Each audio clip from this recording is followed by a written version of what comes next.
요한복음 10장 22절 맞습니까? 22절부터 29절 양은 들으며 알며 따른다 제목으로 말씀을 나누도록 하겠습니다. 자, 신앙생활을 하는데 위태위태한 신앙들이 좀 있습니다. 마귀가 좋아하는 신앙이죠. 자, 그것은 자기가 믿고 싶은 대로 믿는 것을 말해요. 상상을 하는 거죠. 그리고 자기가 미리 짐작을 하는 겁니다. 예수님은 이런 분일 것이다. 하나님은 이런 분일 것이다. 그래서 이런 하나님을 믿고 기대하고 따라간다는 거예요. 예를 들면 하나님은 사랑이 많으신 분이시니까 하나님은 모든 내 실수와 내 잘못과 우리 집안의 어려움들을 전부 다 용서해 주시고 주님은 전부 다 덮어 주시고 또 문제를 해결해 주시는 그런 분으로 이해를 하는 경우가 있습니다. 그러나 여러분 주님이 사랑을 베푸실 때에도 어떤 원칙이 있고요.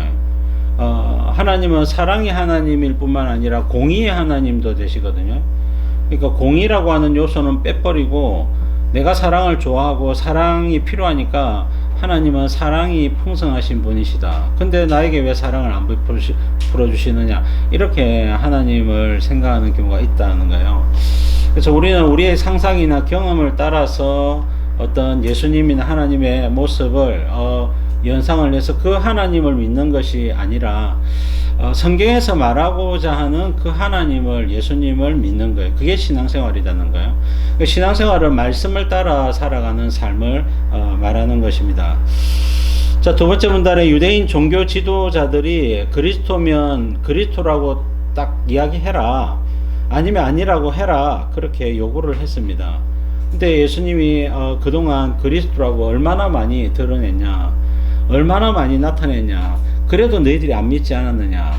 그러나 예수님께서 이제 한 번 더 내가 아무리 이야기를 해도 너희들이 믿지 아니한 것 아니냐라고 이야기를 하는 것입니다.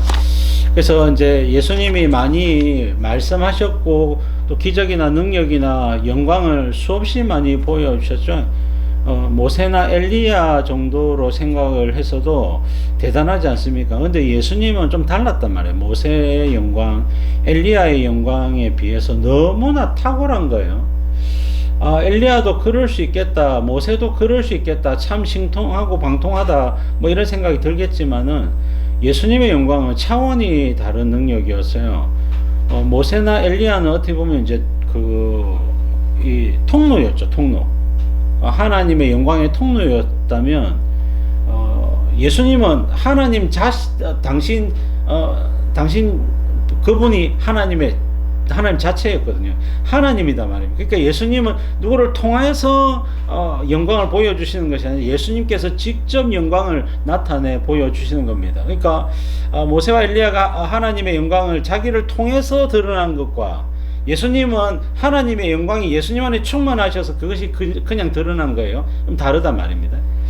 그러니까 예수님 무리를 걷는 내용이나 오병이의 기적이나 그 다음에 죽은 자를 살리되 한 명도 아니고 여러 명 살리는 것이, 나병을 10명씩 고치는 것이 예수님이 하시는 영광이 틀리죠. 엘리사가 나병 환자 나만 장군을 고칠 때는 어떻게 해요? 문을 열지 않고 말을 했습니다. 자신의 영광을 가렸단 말이에요. 근데 예수님은 제사장에 가서 몸을 보이라 말하고는 믿고 가는 사람들이 가면서 10명이나 전부 다 나병에서 고침을 받습니다. 예수님이 나타내신 영광은 차원이 틀린 거예요. 그리고 모세는 뭐 하루에 한 번, 뭐 한 달에 한 번, 뭐 석 달에 한 번 이렇게 영광을 나타냈다면 예수님은 매일 수십 번, 수백 번의 영광을 나타내는 겁니다. 왜? 예수님이 당신이 하나님의 아들이시기 때문에 그냥 예수님 말씀만 하면 그대로 이루어지고 성취가 되어지는 거죠. 예수님은 당신이 하나님이심을, 하나님의 아들이심을, 그리스도이심을 충분히 보여주었습니다. 그러나 유대인들은 믿지 않았어요. 왜 믿지 않았느냐? 자기들이 생각했던, 짐작했던 그리스도의 모습이 아니었다는 거예요. 자기들이 생각하고 믿고 바랬던 그리스도는 어떤 모습이었습니까? 그것은 정치적인 메시아였어요. 로마를 물리치고 자기를 로마 앱제에서 유대인들을 구원해낼 수 있는 그런 메시아를 기다리고 믿었단 말이에요. 근데 예수님은 와서 보니까 로마를 무찌를 생각이 전혀 없는 거죠. 그러니까 자기들이 생각한 예수가 아닌 거예요. 그리스도가 아닌 겁니다. 그러니까 그리스도가 아니다라고 생각을 했는데, 그리스도가 아니라고 말하기에는 예수님의 영광이 너무나 출중하다는 거예요. 그러니까 예수님이 그리스도가인 것 같단 말입니다. 아닌 것 같다고 이야기했다, 맞는 것 같다고 이야기했다. 그러니까 왔다 갔다 하니까 한 번 더 요구하는 겁니다. 당신이 그리스도냐, 그리스도거든 밝히 이야기해라라고 또 요구를 하고 있는 것이 본문의 내용입니다. 그것에 대해서 예수님이 어떻게 답변하고 계시는지 살펴보겠습니다. 22절부터 4절.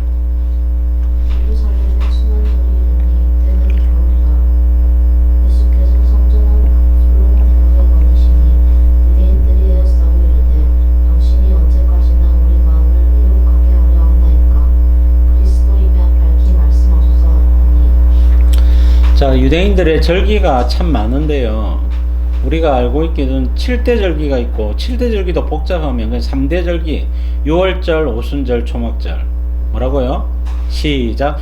6월절, 오순절, 초막절. 대표적인 절기고 일주일 이상 지키는 절기가 이 세 절기입니다. 6월절은 이제 애굽에서 출애굽할 때 그 6월절 아닙니까? 그래서 이스라엘 백성들이 구원함을 받은, 애굽에서 구속함을 받은 절기고, 그 다음에 오순절은 시내산에 왔을 때 율법 받은 날이거든요.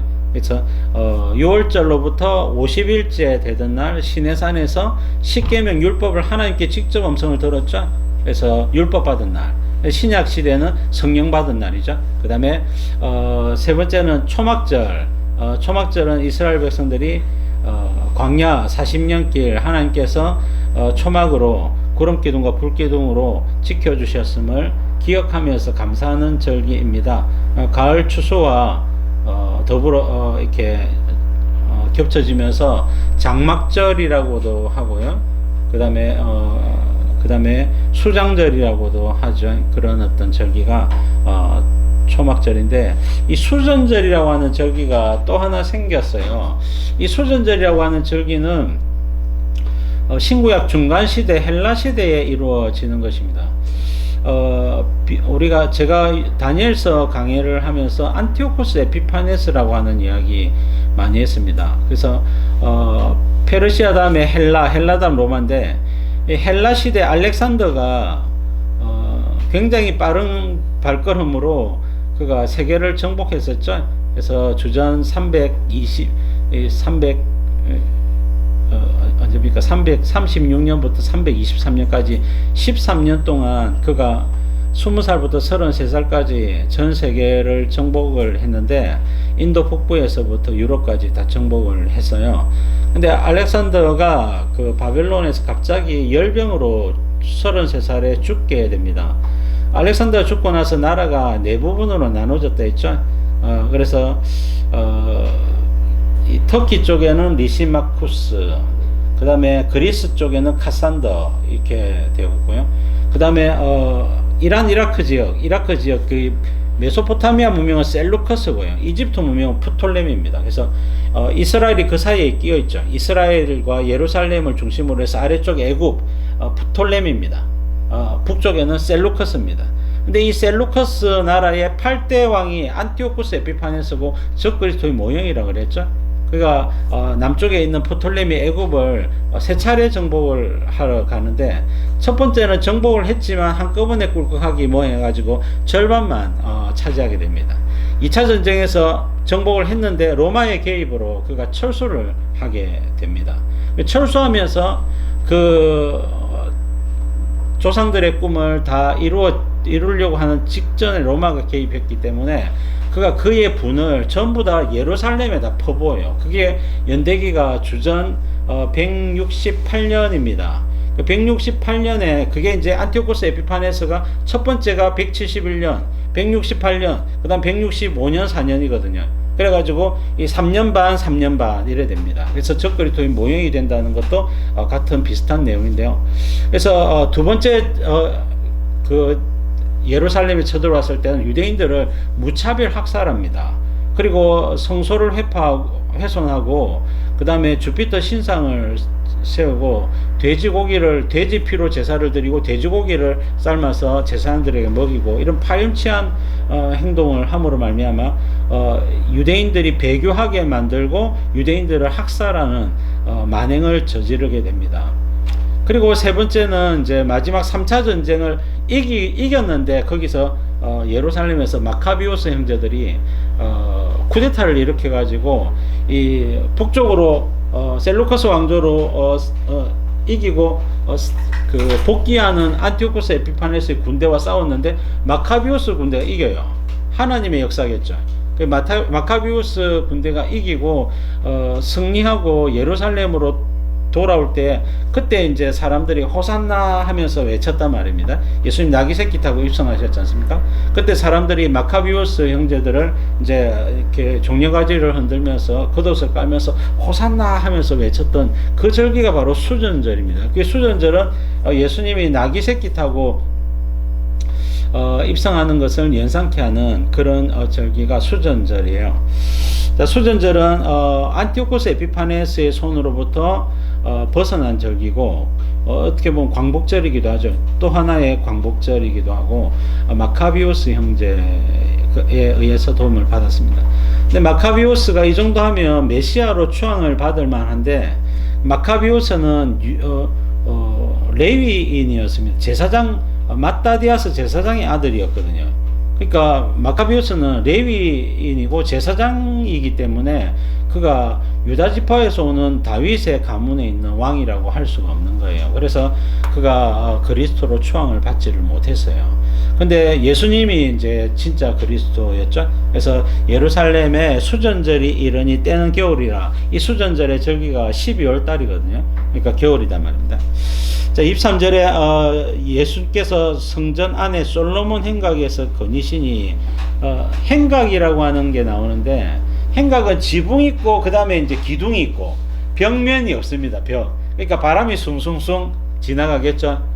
부는 곳인데 이스라엘은 대체로 덥기 때문에 그늘막이 중요합니다. 그래서 행각을 많이 지었는데 성전 안에 성전을 뺑 둘러서 넓은 광장이 있고 광장 변두리로 해서 행각이 많습니다.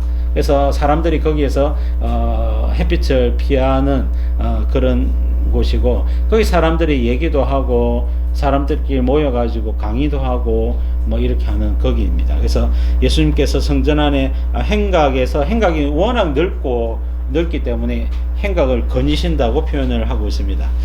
자, 예수님이 이제 성전 안에서 행각을 거닐고 계시니까 유대인들이 애워서 가지고 당신이 언제까지 우리의 마음을 의욕하게 하려 합니까?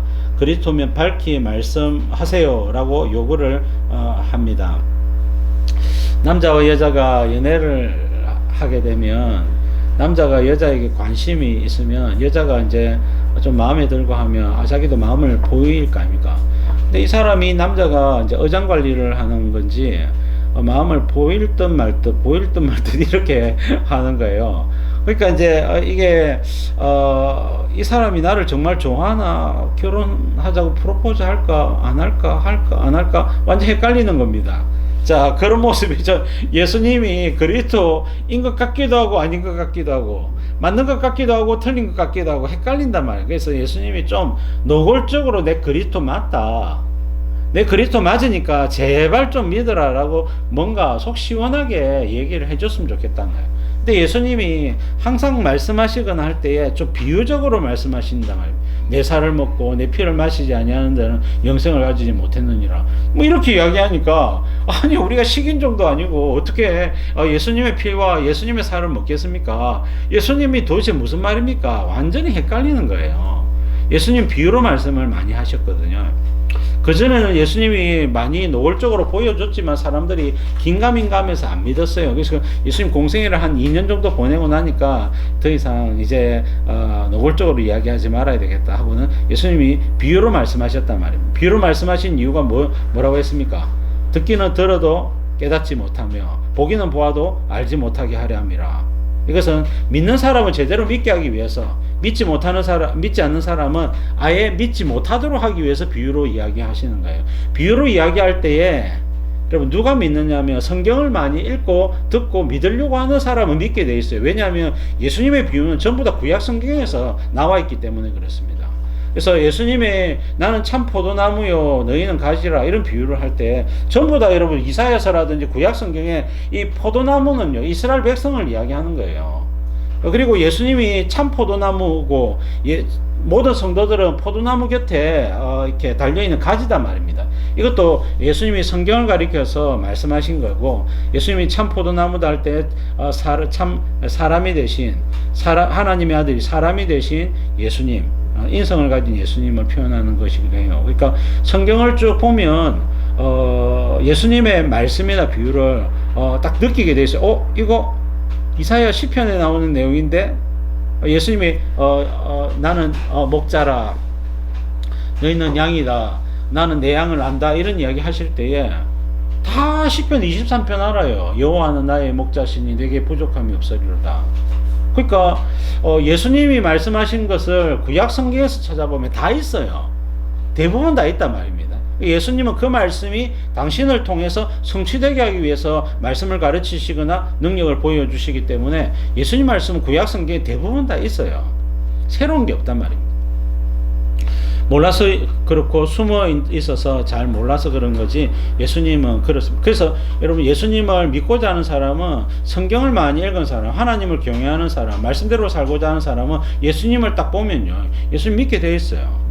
그럴 수밖에 없단 말입니다. 자, 그러나 자꾸만 머리로만 계산적으로 율법적으로 지식으로만 예수님을 판단하려고 하는 사람은 예수님이 이해가 안 됩니다. 자기 생각이나 자기 경험을 견주어서는 예수님을 믿을 수가 없는 것이죠. 지금 유대인들의 마음이 그렇습니다. 노골적으로 속 시원하게 좀 이야기해 주세요. 예수님 속 시원하게 이야기 안 했습니까? 했습니다. 해도 안 믿습니다. 자, 그 부분에 대해서 예수님이 뭐라고 말씀하시느냐 25절 보겠습니다. 예수께서 대답하시되 내가 너희에게 말하였으되 믿지 아니하는도다. 내가 내 아버지의 이름으로 행하는 일들이 나를 증거하는 것이거늘. 예수님은 말하였으되 믿지 않았다라고 이야기합니다. 그리고 내가 아버지의 이름으로 행한 일들을 행했는데 너희들이 믿지 않았다고 이야기해요. 그러니까 예수님은 말씀과 행함으로, 행하면 대부분 뭐겠습니까? 기적과 병고침과 능력들이죠. 이런 것들을 통해서 예수님은 당신의 영광을 충분히 보여주셨고, 예수님의 가르치심 성경에서 많이 가르치셨어요. 요한복음에도 5장 안식일 논쟁이라든지 7장 8장 다 9장도 마찬가지고 예수님이 다 말씀을 주셨어요. 10장은 더더욱 많은 말씀들을 담고 있고, 그 외에도 여러분 마태복음에 5장부터 7장까지 산상수훈이라든지 마태복음 13장에 천국 비유라든지 다양한 말씀들을 많이 주셨어요. 그럼에도 불구하고 유대인들이 안 믿은 것입니다. 자, 예수님의 말씀을 들을 때 좀 어렵거든요. 그냥 자기들이 그냥 듣기에는 상당히 수준이 어렵습니다. 왜냐하면 예수님이 이런 말씀을 하셨어요. 요한의 가르침은 이해가 쉽지만 내 말씀은 어렵다 했습니다. 왜? 예수님은 요한은 땅의 일을 말했단 말입니다. 예수님은 하늘의 일을 이야기하는 거예요. 하늘의 일이라고 하는 것은 하나님 안에 가지고 계셨던 계획, 팩트, 하나님이 지금 알고 있는 지식과 팩트를 가지고 이야기를 하니까 사람들이 잘 이해가 안 되는 겁니다. 왜? 그렇게 연구하고 그렇게 발견한 사람들이 드물거든요. 자, 예를 들어서 예수님이 인간을 창조하시고 십자가 대속으로 인간의 죄를 사하려고 하는 계획, 이런 계획은요 사람들이 그걸 상상을 못합니다. 누가 여러분 하나님이 오셔가지고 인간을 대신해서 십자가에 달려 죽거나 나무에 달려 죽을 것을 누가 상상이라도 하겠습니까? 근데 이것이 하나님의 계획이고 하나님은 이것을 성경에 여러 차례 말씀을 해놨습니다. 6월절 어린 양, 출애굽기 12장 사건이나 이사야 53장이나 다양하게 말씀을 해놨단 말입니다. 시편도 마찬가지고. 여러분, 그래서 예수님의 대속적 죽음에 대해서 말을 해놨지만 사람들이 그것을 연결시켜서 그리스도에게 집중시키기가 상당히 어려운 내용들도 있습니다. 그러나 성경을 꾸준히 읽어보면 이상하다 하는 느낌을 받을 수밖에 없어요. 메시아가 하나님의 종이 왜 죽지? 궁금하단 말입니다. 하나님의 종이 왜 죽지? 그러면서 여러분 성경을 계속 읽다 보면 이 대속의 원리가 있거든요. 제사를 드릴 때 유월절 어린 양 대속의 원리가 성경에 있어요.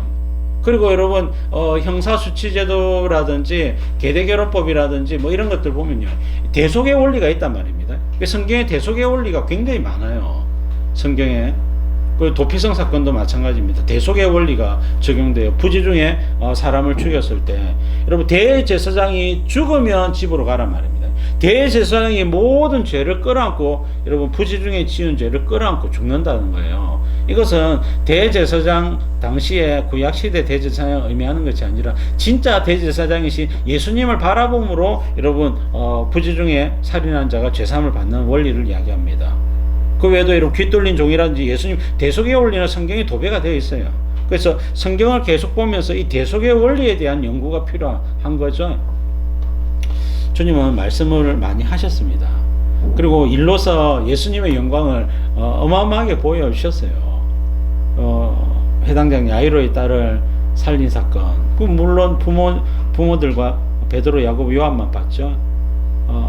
그러나 나인성 과부의 아들을 살린 건 어떻습니까? 누가복음 7장에 보니까 장례 치르고 있는데 이제 그 성 밖으로 나가려고 하는데 예수님이 딱 걸음을 멈추시더니 청년아 일어나라 해서 살려버린단 말입니다.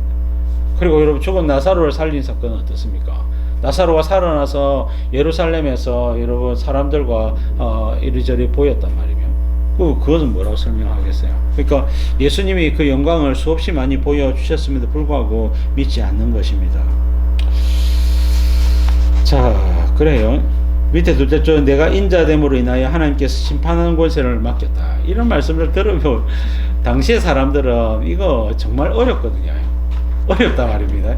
그러나 여러분 예수님의 능력과 예수님 말씀의 권위에 압도되어서 예수님을 믿어야 되는 겁니다. 순수한 마음으로 믿어야 된다면 머리로 이해한다고 해서 이해되는 게 아니다 말이에요. 이거는 믿고 성령 받아야 이해가 되는 내용들이에요. 심지어는 베드로, 야고보, 요한도 여러분 주님을 믿고 따랐지만은 성령 받기 전까지는 이 모든 것들을 정확하게 이해하지 못했습니다. 그러나 여러분 수가성 여인이나 요한복음 9장에 남에서 맹인되었다가 실로암 못에 가서 눈 씻고 병 고침을 받은 사람이나 다 예수님 믿었어요. 그리고 백성들 중에도 많은 사람들이 예수님 믿었습니다. 자, 그런가 하면 유대인 지도자들은 안 믿은 거예요. 왜 안 믿었습니까? 그들은 따로 생각한 메시아 상이 따로 있는 거예요. 그리고 예수님을 믿는 순간 어떻게 해야 됩니까? 예수님께 모든 신앙적인 기득권을 다 내놔야 됩니다. 자기가 유대인 사회에 이스라엘 사회에 왕노릇하고 있는데 누가 유대인 바리새인 서기관들이 왕노릇하고 있는데 그 기득권을 전부 다 예수님께 헌납하면서 예수님 우리는 예수님 제자입니다. 예수님이 시키는 대로 하겠습니다. 이렇게 하면 예수님 뭐라고 하겠습니까? 미시나 버리라. 율법 세부시 행규칙 장로들의 율전 다 버리라. 이렇게 말씀할 거니까 그걸 용납하기 힘든 거예요. 그러니까 예수님을 믿지를 않는 겁니다. 자, 넘겨서 150페이지 위에서 넷째 줄 보시면 일으킨 기적들. 자, 소경이 눈을 뜨고 38년대 안전병이가 일어서고 죽은 자가 살아나고, 자, 이런 것들. 누가복음 7장 21절 세례 요한의 제자들이 질문했을 때 예수님이 답변 주시기를 맹인이 보며 못 걷는 사람이 걸으며 나병 환자 깨끗함을 받으며 귀 먹은 사람이 들으며 죽은 자가 살아나며 가난한 자에게 복음이 전파된다 하라. 이런 메시아 고유 사역에 대해서 이사야 선지자가 35장 42장 61장 말한 대로 성취되고 이루어지는 그 예수님의 영광을 봤을 때 유대인들은 믿었어야 됩니다. 그러나 애써 예수님을 믿으면 모든 기득권을 내려놔야 되기 때문에 믿지 않는 겁니다. 자, 그 다음부터 왜 안 믿었을까? 말씀드렸죠. 첫 번째, 자기가 꿈꾸던 메시아가 아니었다. 여러분, 유대인들을 로마의 압제에서 건져줄 정치적인 메시아, 다윗같이 전쟁하는 메시아, 그런 메시아를 꿈꿨는데 예수님은 그냥 병자 고치고 귀신 들린 자 온전케 하고 우리를 대신해서 십자가에서 힘없이 맥없이 대속하여 죽는 메시아거든요. 그러니까 안 믿는다는 거예요. 예수님 너무나 연약해 보인다는 거예요. 그러니까 안 믿는 겁니다. 자, 그래서 여러분 이런 자기가 어떤 꿈을 꾸고 이 꿈을 자기의 꿈과 자기의 생각에 맞지 않다 해가지고 안 믿는 거 이 대단히 위험합니다. 여러분 우리는 지식이 필요해요. 예수님에 대한 지식이 정확한 지식이 필요하고 그 다음에 오늘날은 여러분 평강의 때이기 때문에 괜찮아요. 근데 종말이 오면 종말에 대한 지식은 반드시 있어야 됩니다. 어저께인가 어떤 목사님 종말에 대해서 이야기를 하길래 유튜브보다 그냥 한번 들었어요. 1시간 40분짜리인데 2배속으로 해가지고 그냥 쭉 들었는데 뭐라고 말하나 이 사람 제가 이름이 잘 모르겠는데 한 번씩 그 유튜브라든지 포스터라든지 뭐 이 강사로 좀 한 번씩 오는 분이더라고. 얼굴이 익숙하더라고. 이분이 종말론에 대해서 어떻게 말하나 이렇게 제가 들어봤는데 구체적인 내용은 모르겠지만 저하고 입장이 비슷해요. 예. 그래서 여러분 제가 역사적 전천년의 기본적인 입장인데 물론 이제 디테일하면 학자들마다 목사님들마다 조금씩 다 달라요. 다른데 역사 전천년의 입장을 가지신 분들 점점 많아지고 있습니다. 왜냐하면 성경을 많이 읽고 하다 보면요, 이 성경대로 말씀이 이루어지고 성취된다는 생각을 하면서 성경을 읽다 보면 종말에 모든 것이 상징적으로 이루어질 수는 없는 겁니다. 역사적으로 이루어진단 말이에요. 성경을 보면 아브라함 사건이나 노아의 방주나 성경에 있는 모든 사건들은 전부 다 역사적인 성취예요. 100에 95번 이상은요 전부 다 역사적 성취란 말입니다. 상징적인 메시지를만 가지고 있는 그런 내용들이 일부 있지만 정말 일부입니다. 대부분 역사적 성취고 종말에 대한 예언들도 전부 다 역사적 성취로 봐야 돼요. 근데 여러분 종말에 대한 성취를 여러분 오늘날 현대 신학이 90%를 상징적인 성취로 넘어가 버려요. 그래서 여러분 독일의 유명한 신학자 몰트만이라고 하는 신학자가 희망의 신학이라고 하는 신학 책을 적었는데 그 책에서 그 예수님의 부활에 대해서 역사적인 실체, 역사적인 사건을 강조하는 것이 아니라 예수님의 신학이 그 예수님의 부활이 주는 메시지가 뭐냐, 이거는 희망이다 해서 여러분 희망의 신학을 노래하는 겁니다. 이야기하는 겁니다. 그래서 예수님의 부활이 역사적 사건이요, 우리도 역사적으로 부활할 것을 바라보는 종말론적인 신앙으로 귀결되는 것이 아니라 그냥 이 땅을 살아가는 동안 많은 고난과 역경 속에 우리가 희망을 갖자, 그것에 대한 메시지를 주기 위해서 예수님 부활하셨다, 이렇게 이야기를 하는 겁니다. 현대신학이. 여러분 이것이 얼마나 위험한 신학적 입장인지를 알 수가 있는 거죠. 그래서 여러분 성경을 우리가 성경에 관한 종말에 관한 정확한 지식들이 필요하고 지식을 토대로 우리 신앙이 견고하게 세워져야 되는 겁니다. 근데 잘못된 지식을 가지고 있으니까 유대인들처럼 오해하게 됩니다. 그래서 여러분 유대인들이 메시아관에 대해서 오해를 했죠. 자, 우리는 메시아 재림 예수님에 대해서 오해를 하지 않습니다. 예수님은 하늘로부터 오시는 거 다 알아요. 땅끝 복음만 끝나면 예수님 오시는 거 압니다. 근데 예수님에 대해서 예수님이 혹시나 착고를 일으킬까봐 예수님의 재림은 공중에서, 번개가 하늘에서 번쩍하듯이 공중에서 모든 사람이 보는 데서 오지, 골방에 있다, 저기 들에 있다, 뭐 산에 있다 이래도 따라가지 말고 믿지 말라 했어요. 그래서 여러분 문성명이가 뭐 부산에서 뭐 해가지고 믿지 말고, 신천지 이만희가 청도 출신입니까? 청도 믿지 말라는 거예요. 그 재림 예수님은 그렇게 오는 것이 아니라 공중 재림하신다면 하늘로 올라가심을 본 그대로 공중 재림을 하신다. 근데 예수님이 언제쯤 오시느냐 할 때에 정확한 날짜는 우리가 알지 못하죠. 근데 여러분 점점점 다가오고 있음을, 종말이 예수님 재림이 임박했음을 우리는 알 수가 있습니다. 그 정황을 통해서, 성경적인 메시지를 통해서 예수님이 오실 때가 다 됐구나 하는 몇 가지 정황들이 있단 말입니다. 그게 여러분 아까 이야기했던 이제 땅끝 복음화라든지 아니면 결정적인 것은 이스라엘 회복입니다.